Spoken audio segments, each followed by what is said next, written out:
Bien, dans mon cas, ça a commencé un peu de manière fortuite parce que mon père, dans son testament, avait fait un petit legs à l'Université de Montréal.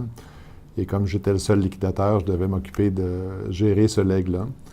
Et le legs avait été fait à l'Université de Montréal de manière générale, mais à l'époque, j'avais été contacté, on m'avait proposé que le legs soit réacheminé vers la faculté de théologie, compte tenu des liens que mon père avait eus avec cette faculté-là, compte tenu que c'était un homme qui avait une vie spirituelle évidemment très développée. Et on avait accepté. Puis là, par la suite, j'ai été contacté par la faculté de théologie. Et on a discuté de comment on pourrait faire ça. Puis l'idée est venue de créer une bourse pour un étudiant là, annuellement avec cet argent-là, puis nos contributions qu'on pourrait faire additionnellement. Alors, c'est comme ça que c'est né dans mon cas. Et bien, évidemment, je n'avais pas de lien personnel avec la faculté de théologie, mais l'Université de Montréal était mon alma mater et ça me faisait plaisir aussi de l'encourager puis de l'aider à poursuivre son œuvre. Moi aussi, je suis diplômé de l'Université de Montréal. Alors, c'est mon alma mater. Je pense que c'est mes confrères qui ont donné des millions de dollars à la faculté de pharmacie. Alors, je trouve qu'ils sont assez riches. Mais il y en a beaucoup de monde simple qui font des études seulement pour s'améliorer, puis améliorer les choses sociales, etc. Alors, les autres, ils crèvent quasiment. Alors, quand Paul m'a proposé ça, j'étais un ami, je suis encore, de M. Claude Ryan. Et puis, il y avait moyen que moi, je peux ajouter mon nom à côté de lui. Ce serait un honneur pour moi, et je l'ai fait. C'est ce qui est arrivé un petit peu au fil des ans. Après une année ou deux, on a décidé de préciser un peu plus ce que serait la bourse, ce que la bourse viendrait récompenser. Puis on a pensé à un moment donné de récompenser un étudiant à la faculté de théologie qui ferait particulièrement des études sur les liens entre le christianisme puis le judaïsme. Premièrement, j'étais d'accord parce que j'avais moi-même beaucoup d'amis dans la communauté juive. Dans ma pratique du droit, j'ai eu des associés juifs toute ma vie.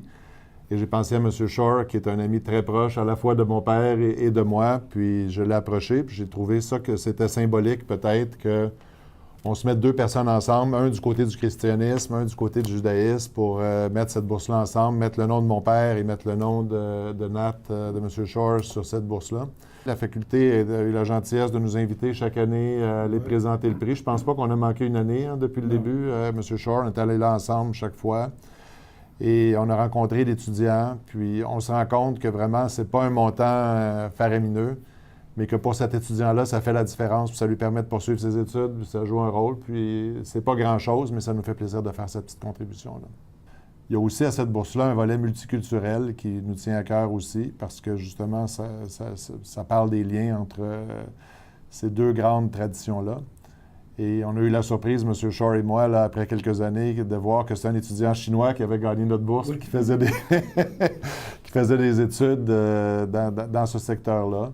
Fait qu'aussi, dans le monde actuel, de pouvoir là, avoir un petit impact sur cet aspect multiculturel-là, c'était quelque chose qui est important pour nous aussi. Et on pense qu'en encourageant cet étudiant-là, et c'est des autres qui aspirent à ce prix-là, à étudier dans ce domaine-là, on poursuit cette tradition-là. On permet, avec notre modeste contribution à une faculté essentielle comme celle-là, de continuer son parcours, malgré que ça n'amène pas nécessairement vers des carrières extrêmement lucratives, mais on pense que c'est important de contribuer, comme le disait M. Shore plus tôt aujourd'hui, de contribuer au maintien de ces facultés-là, puis de ces études-là qui visent le développement personnel autant que la réalisation d'une carrière éventuelle. Dans les pays pauvres, ils ramassent l'eau potable, disons, avec une goutte de pluie qui commande. C'est ça, moi je vois, à un moment donné ici, le monde commence avec ça, une seule goutte. Ça va faire un baril. Avec un baril, on peut faire peut-être la bière. Mais sérieusement, il faut commencer comme ça, et peut-être ça va faire un genre de vague, et puis ça peut changer beaucoup de facultés. Surtout les pauvres.